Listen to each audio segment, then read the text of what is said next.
뜻입니다. 메리 크리스마스 똑같습니다. 할렐루야, 우리 주님 부활하셨습니다. 예수님의 부활은 어떤 허구나 꾸며진 이야기가 아닙니다. 역사적인 사실입니다. 우리는 예수님의 부활을 믿는 부활신앙인입니다. 역사적인 사실인 부활이 우리의 기쁨이요, 우리의 능력이요, 우리의 힘이요, 우리의 신앙의 전부라고 믿습니다. 생명의 양식이라는 작은 책이 있습니다. 그 책에 보면 어떤 글이 실려 있는데요, 한 육군 장교가 자신의 경험을 이렇게 기록해 놓았습니다. 육군 장교가 장교로 임관하기 전에 사관학교에 다닐 때입니다. 사관 생도의 시절을 보내면서 종교활동이라고, 군대 가면은 종교활동이라고 있습니다. 뭐냐면 정식 군인이 되기 전에 훈련생으로 있을 때가 되면은, 훈련생일 때는 자유롭게 교회도 가고 절에도 가고 성당에 가지 못합니다. 그래서 딱 교회 갈 사람, 성당 갈 사람, 절에 갈 사람 딱 구별해서 줄지어서 이렇게 주일날이 되면 예배나 법회나 미사에 참석을 하게 됩니다. 군대 갔다 오신 분은 다 추억이 나시죠? 기억이 나시죠? 그렇게 종교 활동을 하게 되는데, 대부분의 그 사관생도들이 믿음이 있고 신앙이 있어서 종교 활동을 가는 게 아니라 어떻게 가느냐?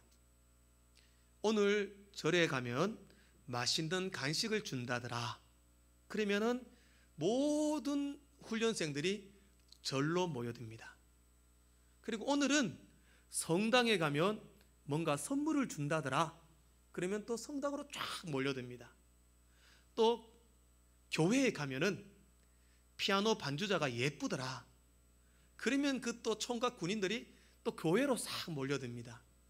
마찬가지로 이 장교도 그렇게 매일 하루는 불교에 갔다가, 하루는 천주교에 갔다가, 하루는 기독교에 갔다가, 그렇게 이렇게 왔다 갔다 했다고 합니다. 그러던 어느 날 자기가 그렇구나, 나는 이제 교회만 가야 되겠다. 기독교가 참 진리인 것 같다. 기독교는 정말 생명이 있는 것 같다. 그렇게 느꼈던 계기가 있답니다. 어떻게 그것을 느꼈습니까? 라고 그렇게 이야기를 하자 그 사람이 뭐라고 고백했냐면, 내가 절에도 가봤고 천주교 미사도 드리러 가봤고 교회도 가봤는데 느낌이 있었다. 돌아올 때의 느낌, 그 마치고 돌아올 때 느낌이 어땠느냐? 불교에서 법회를 드리고 돌아올 때 느낌이 어떤 느낌이냐면, 그냥 뭔가 이렇게 얻어맞은 느낌이 들더랍니다. 너무 힘이 들고 지치고, 뭔가 이렇게 법회를 드리고 나면 힘이 나야 되고 용기가 생겨야 되는데, 도살장으로 끌려가는 짐승과 같은 자신의 모습을 보았다. 그렇게 말을 하는 겁니다. 그리고 천주교에 가서 미사를 드리고 왔는데, 오는데 보니까 또 모든 자기하고 오는 사람들이 아무런 생각이 없더랍니다. 멍하니 그냥 두벅두벅 걸어오는 모습을 보니, 야, 천주교에도 뭔가 생명이 없어 보인다. 그런데 교회 예배를 마치고 돌아올 때 자기도 그랬고 주위의 사람들도 교회 마치고 돌아올 때는 항상 입속에 찬송을 흥얼거리고 장난도 치고 재미도 있고 뭔가 희망적이더라. 사람의 얼굴에 기쁨이 있더라. 즐거움이 있더라. 그것을 느끼게 되었답니다. 그렇게 생각을 하고, 그렇구나, 저기에 희망이 있구나. 예수를 믿는 기독교에 희망이 있고 생명이 있구나. 그렇게 믿고 신앙생활을 하게 됐다고 합니다. 결국 예수를 믿고 신앙생활을 하니까 예수님이 부활하시고 생명력이 있고 살아있기 때문에 기독교는 살아있는 종교다, 생명력이 있는 종교다, 그렇게 느끼고 됐고 믿게 되었다. 지금까지 예수님을 살아있는 주님으로 믿고 있습니다. 그렇게 고백하는 이야기를 책으로 읽은 적이 있습니다. 사랑하는 성도 여러분, 우리가 믿는 기독교는 살아있는 종교입니다.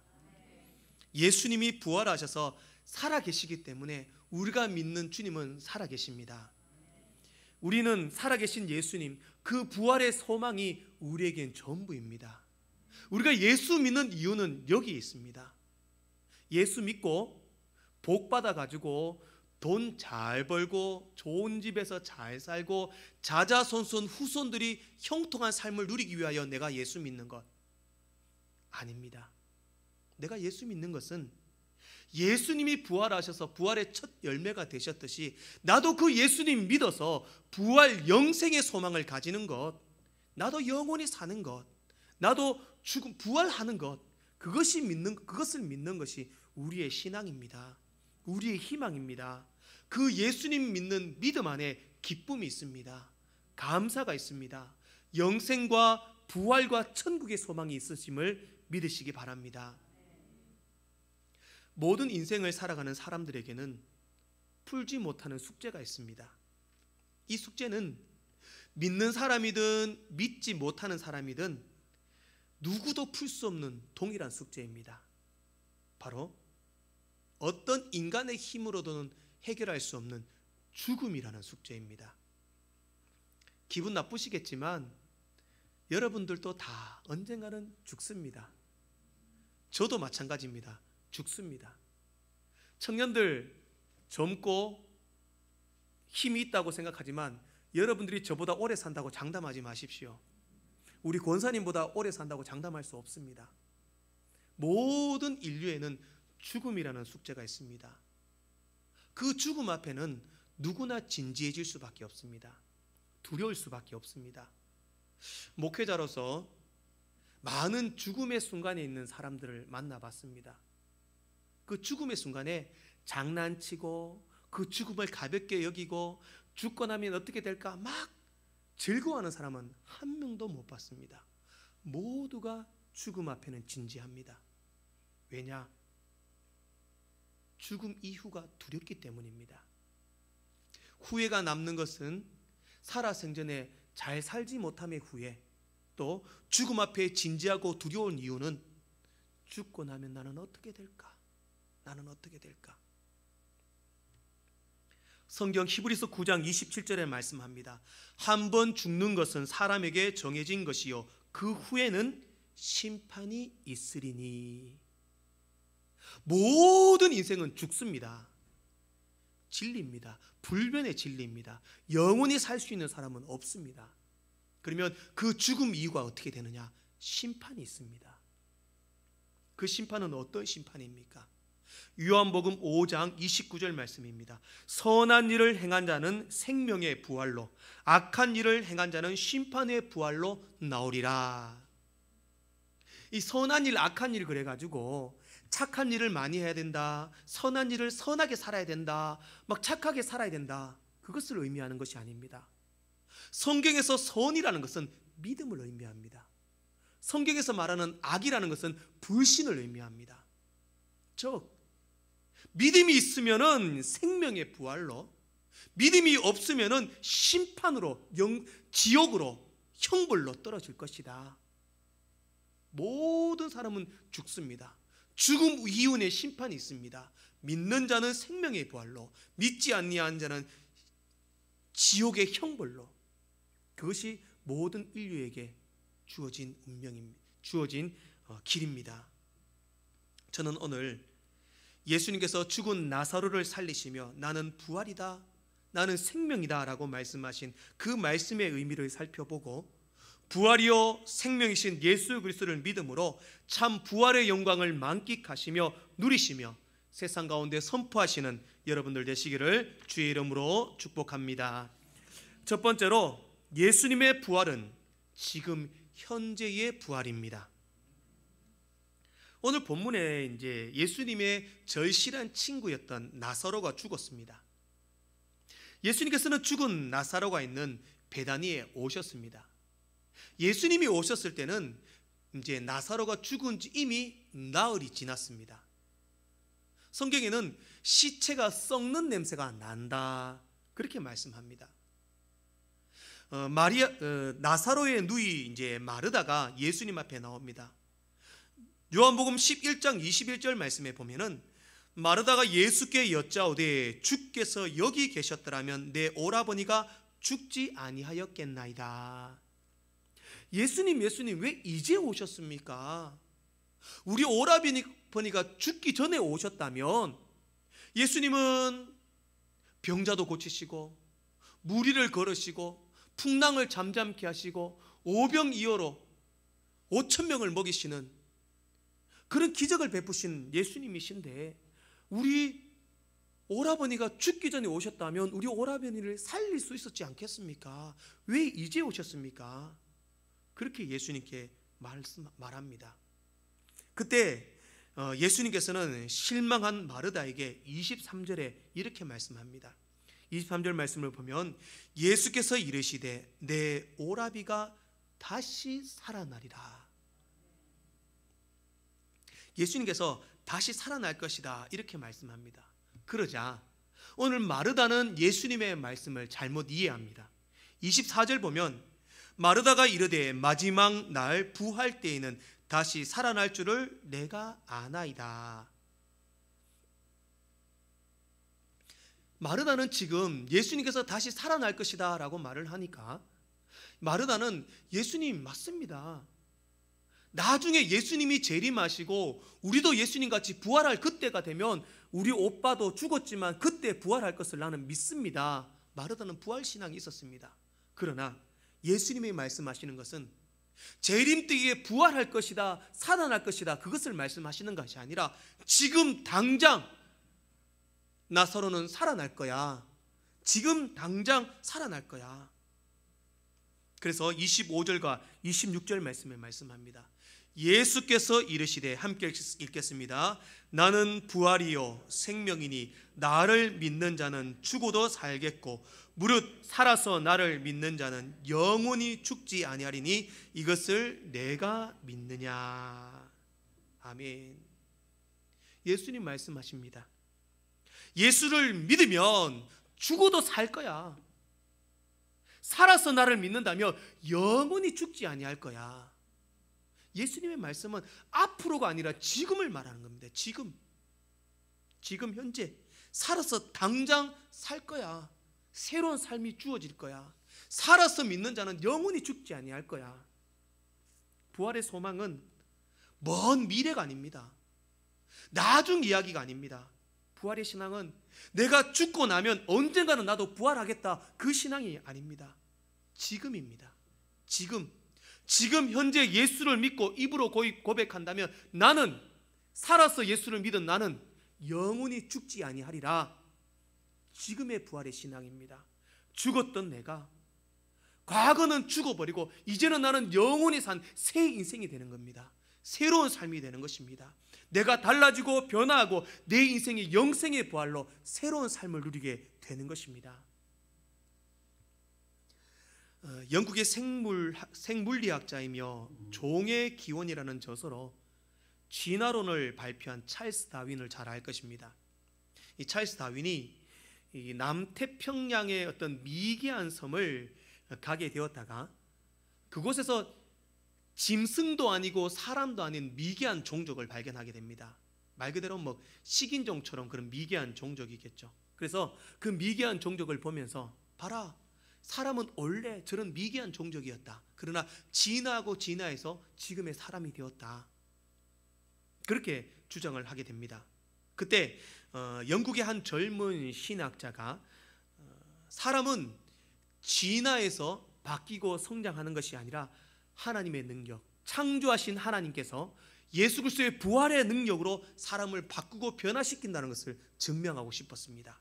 바로 패튼이라는 신학자였는데 이 사람이 바로 그 미개한 종족에게 들어가서 예수의 복음을 증거합니다.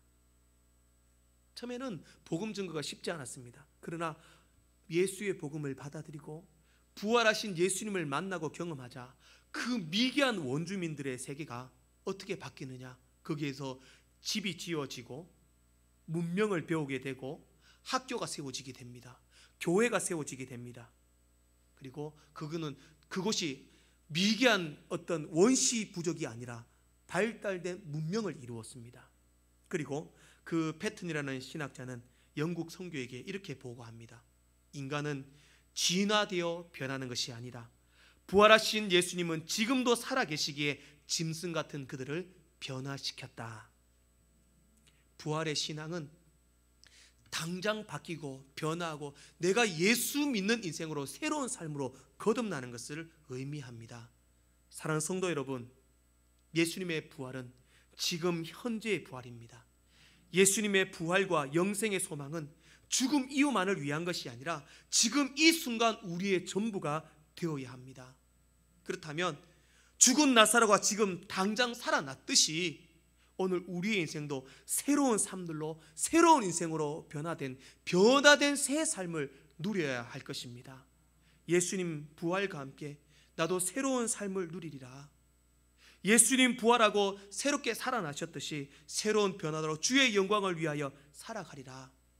오늘 하루하루가 새로 사는 인생으로 새 생명의 기적들이 나타나는 여러분들 되시기를 소망합니다. 무릇 살아서 나를 믿는 자는 영원히 죽지 아니하리라. 여러분들은 예수의 부활로 인하여 새 생명을 누리는 새 인생이 되었습니다. 그 새 부활의 생명을 지금 또 마음껏 누리시며 만끽하시기를 소망합니다. 두 번째로 예수님의 부활은 나의 부활입니다. 27절 말씀에 마르다는 예수님께 이렇게 고백합니다. 이르되 주여 그러하외다. 주는 그리스도시요 세상에 오시는 하나님의 아들이신 줄 내가 믿나이다. 예수님 그렇습니다. 예수님은 부활입니다. 예수님은 생명입니다. 내가 예수님을 믿습니다. 오늘 이 믿음의 고백과 함께 마르다는 기적을 경험합니다. 죽었던 오라비가 살아나고 정말 썩은 시체 냄새가 났던 죽은 사람이 살아서 나왔습니다. 그것을 직접 보고 경험했습니다. 예수님의 부활은 현재의 부활이며 지금 내가 경험하고 나의 부활임을 믿으시기 바랍니다. 내가 믿어야 합니다. 마르다가 믿고 입으로 고백했을 때에 기적을 경험할 수 있었습니다. 내가 부활을 확신해야 합니다. 내가 부활을 소망해야 합니다. 내가 부활을 믿어야 합니다. 예수님은 부활입니다.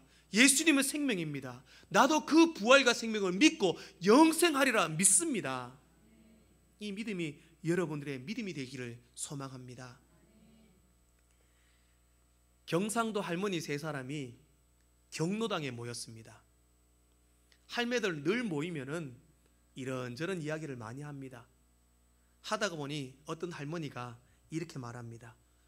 어이 할망구들, 우리 며느리가 카던데 오늘이 뭐 예수락 하는 사람 죽었던 날이라며 묻습니다. 그러자 다른 할머니가 와 죽었노? 묻습니다.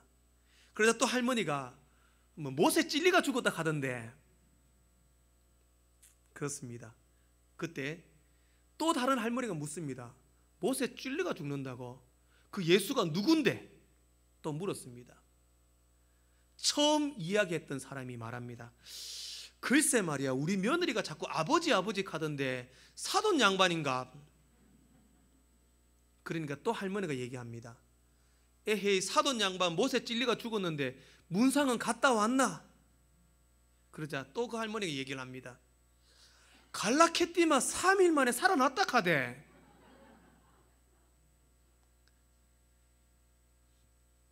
무슨 이야기입니까? 다들 예수님의 죽으심과 부활은 자기와 상관없습니다. 남 이야기입니다. 며느리 이야기고 장인 이야기고. 결국 부활의 능력, 부활의 기쁨을 알지 못하는 겁니다. 예수님이 누구를 위해 죽었습니까? 내 죄를 위하여 죽으셨습니다. 예수님이 누구를 위하여 부활하셨습니까? 나를 위하여 부활하셨습니다. 오늘 그 죽음과 부활은 내 믿음이 되어야 합니다. 내 것이 되어야 합니다. 그래서 고린도전서 15장 19절 말씀에 이렇게 말씀합니다. 만일 그리스도 안에서 우리가 바라는 것이 다만 이 세상의 삶뿐이면 모든 사람 가운데 우리가 더욱 불쌍한 자이리라. 여러분, 이 땅의 삶이 전부라면 저와 여러분들이 제일 불쌍한 사람입니다. 그렇지 않습니까? 왜 이 좋은 날 여기서 예배 드리고 있습니까? 왜 교회 와서 헌금하고 이 귀한 시간 바치고 있습니까? 그러나 이 땅의 삶이 전부가 아님을 믿기 때문입니다. 부활 영생의 소망을 믿기 때문입니다. 반대로 말하면 이 땅의 삶이 전부가 아니기 때문에 우리는 가장 복된 인생입니다. 가장 행복한 사람입니다. 예수의 부활로 우리도 부활하리라 믿고 있기 때문입니다.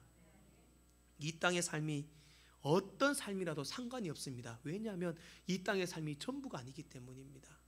이 땅에서 뭘 하든지 어떻게 살든지 얼마나 어려운 거 고통 속에 있든지 우리는 이 땅을 털고 떠날 주님의 나라가 갈 그때 되면 마음껏 잘 있거라 나는 간다, 천국에서 주님과 함께 영생복락을 누리리라, 그 기쁨이 여러분들에게 넘쳐나기를 소망합니다.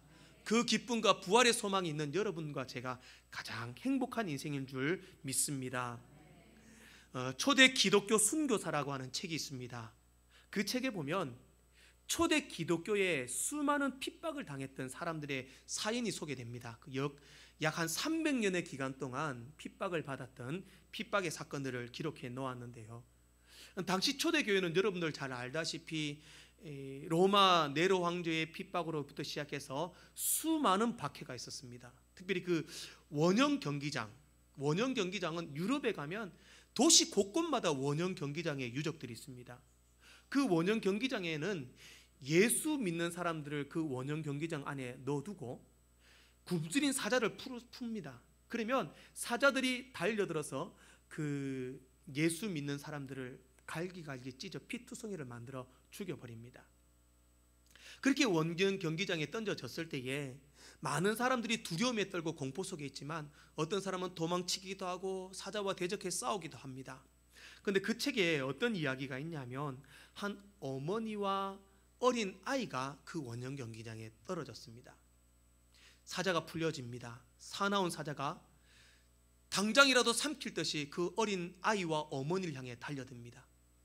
어린 아이는 엄마의 품에 안겨가지고 막 엉엉 울면서 두려워하며 공포스러워하며 무서움에 떨고 있습니다. 그때 어머니가 그 아이를 꼭 껴안으면서 사자가 달려드는 것을 어머니의 등으로 아이를 막으면서 안고 아이를 향해 이렇게 말합니다. 아가야 아가야, 조금만 참아라, 조금만 참아라. 곧 부활의 아침이 밝을 거야. 곧 부활의 아침이 밝을 거야. 그렇게 아이에게 고백하며 속삭이다가 사자의 밥이 되어 죽었다라는 그런 이야기가 기록되어 있습니다. 예수의 부활이 나의 부활임을 믿는 자에게 할 수 있는 고백입니다. 부활의 아침이 밝을 거야. 오늘도 우리들에게도 동일한 고백이 될 수 있기를 소망합니다. 나의 부활입니다. 현실의 고통과 죽음의 두려움이 엄습하지만 부활의 소망을 확신하고 예수님의 부활이 나의 부활임을 믿는다면 우리는 어떤 절망 가운데서도 승리할 수 있음을 믿습니다. 부활의 아침이 곧 밝을 것이기 때문입니다. 예수님 부활하셨습니다. 예수님 부활하셨듯이 나도 부활하리라 믿으시길 소망합니다. 마지막으로 예수님의 부활은 우리의 영원한 소망이 됩니다. 예수님의 부활은 지금 현재의 부활입니다. 그리고 그 부활은 나의 부활입니다. 이제 그 부활을 믿는다면 마음에 품고 나도 부활하리라 그 소망 가운데 살아갈 수 있다라는 겁니다. 팀 켈러 목사님의 왕의 십자가라는 책이 있습니다. 그 책에 보면 팀 켈러 목사님은 이렇게 쓰고 있습니다. 예수님이 부활하셨으니 우리의 미래는 지금보다 더 아름답고 훨씬 더 확실하다. 너무 멋진 말인 것 같습니다. 한번 따라 합시다. 예수님이 부활하셨으니 구병모의 미래는 지금보다 더 아름답고 훨씬 더 확실하다. 아멘. 예수님 부활하셨기 때문에 우리의 미래는 아름답습니다. 우리의 미래는 더 확실합니다. 주님이 책임지시기 때문입니다. 오늘 본문의 나사로와 마리아도 그들은 절대 변하지 않는 그 부활 소망을 가졌습니다. 예수님 부활하셨듯이 부활할 줄로 믿습니다. 살아날 줄로 믿습니다. 그 부활의 소망을 가졌을 때에 죽은 나사로는 자기는 죽었다가 새롭게 살아났습니다. 살아난 나사로의 삶이 어땠을까요? 그는 평생토록 주님 부활 소망 가지고 살았을 것입니다. 죽는 그 순간까지 부활 소망 가지고 살았을 것입니다. 마르다와 마리아 그 누이들도 마찬가지입니다. 장사도 지냈고 사흘이나 지났고 시체 썩은 오라버니가 살아났다. 그렇구나. 예수 믿는다면 살아날 수 있구나. 영원히 살 수 있구나. 예수님의 말씀을 믿고 살아갔습니다. 그 영원한 부활의 소망이 그 마지막 죽음의 순간까지 그들이 붙들 소망이 되었다라는 것입니다. 사랑하는 성도 여러분, 여러분의 삶의 이유가 예수님이 되시기를 축복합니다. 여러분의 삶의 목적이 부활이요 생명이신 예수가 되시기를 소망합니다. 지금 현재도 영원히 죽지 않는다는 것이 여러분의 소망이 되기를 축복합니다. 한 분의 예화를 드리고 말씀을 맺겠습니다. 조니 에릭슨 타다라고 하는 여성이 있습니다. 이분은 사진에 보이시는 저분입니다. 이분은 올림픽 레슬링 선수 출신의 아버지 밑에서 자랐기 때문에 많은 운동을 하며 살았습니다. 승마도 하고 하이킹도 하고 테니스도 잘 쳤습니다. 수영을 하면서 이제 다이빙을 하는데 다이빙을 하면서 그 다이빙을 할 때에 바닥의 수심의 깊이를 잘못 계산하고 낮은 곳에서 다이빙을 하게 됩니다. 그래서 끔찍한 사고가 나는데 바로 다이빙을 하다가 그 바닥에 머리를 박게 됩니다. 그리고 목뼈가 부러집니다. 그 순간 그녀는 17살의 나이에 목 밑으로의 모든 하반신이 전신 마비가 됩니다. 그때 그녀는 몇 차례나 죽으려고 자살 시도도 했고 하나님이 원망스러웠습니다. 왜 하나님 나에게 이런 고통을 줍니까? 그래서 이 몸 밑으로는 지금 마비가 되어 있는데 이렇게 뭐 보조 기구를 차고 손이 막 이렇게 말려 들어간다고 합니다. 지금까지 살아 계십니다. 얼마 전에는 이렇게 코로나도 걸렸는데 하나님께서 코로나도 이기게 해주셔가지고 코로나에 이겼다는 그런 간증도 하고 있습니다. 많은 장애인들에게도 힘을 주고 있습니다. 그가 어떻게 그런 믿음을 가지게 되었느냐? 하나님을 원망하며 살았다고 합니다. 그런 그때에 어떤 한 분 전도사님이 자기에게 찾아오셔서 하나님은 당신을 사랑합니다 이렇게 말을 했다고 합니다. 근데 그 말이 그때는 믿겨지지 않습니다. 하나님 어떻게 나를 사랑해? 나를 사랑한다면 왜 내 모습을 이렇게 살게 만드셨어? 하나님은 오히려 원망합니다. 비방합니다. 그러나 그 전도사님은 그래도 감사하십시오. 감사하십시오. 감사를 가리켰습니다. 하나 둘 감사하면서 다시 신앙을 회복합니다. 그리고 성경책을 읽기 시작합니다. 성경책을 읽다가 예수님이 십자가에 못 박히시는 장면을 읽게 됩니다. 그때 예수님이 십자가에 못 박히실 장면을 읽는데 문득 그 십자가에 못 박히시는 예수님의 장면에 자기의 모습이 보인 겁니다. 어떻게? 십자가에 못이 박혀서 온몸을 움직일 수 없고 딱 이렇게 사지가 마비되어 있는 예수님의 모습이 보니 온몸을 움직이지 못하고 사지 마비가 되어 있는 자기 모습이 보이더라는 겁니다. 자기도 몸을 움직이지 못하고 있는 이 모습이 예수님이 십자가에 못 박히신 모습과 같아 보였다라는 겁니다. 그때 엄청나게 눈물을 흘리며 그렇게 예수님을 경험하게 됩니다. 그리고 동시에 어떤 하나님께서 감동을 주셨는가? 부활하신 예수님을 만나게 하셨습니다. 사지마비가 되어 십자가에 못 박히셨지만 부활하신 예수님은 모든 것이 정상이었습니다. 뼈도 만져봐라, 살도 만져봐라. 살아계신 완벽한 모습으로 부활하신 예수님을 만나게 되었던 겁니다. 그러니 깨닫습니다. 그렇구나. 나는 지금 사지가 마비되어 장애인으로 아무것도 할 수 없지만 나도 예수님 부활하신 것처럼 내가 부활할 그때는 나도 완벽한 모습으로 부활하겠구나. 그래서 그녀가 이렇게 고백합니다. 그래, 나는 손가락이 오그라들고 근육도 쇠하고 어깨 아래로 아무런 감각이 없지만 부활하신 예수님처럼 나도 부활하게 되면 눈부신 의의 옷을 입고 새로운 멋진 몸을 가지게 될 거야. 그 믿음을 가지고 지금까지 달려오고 있다.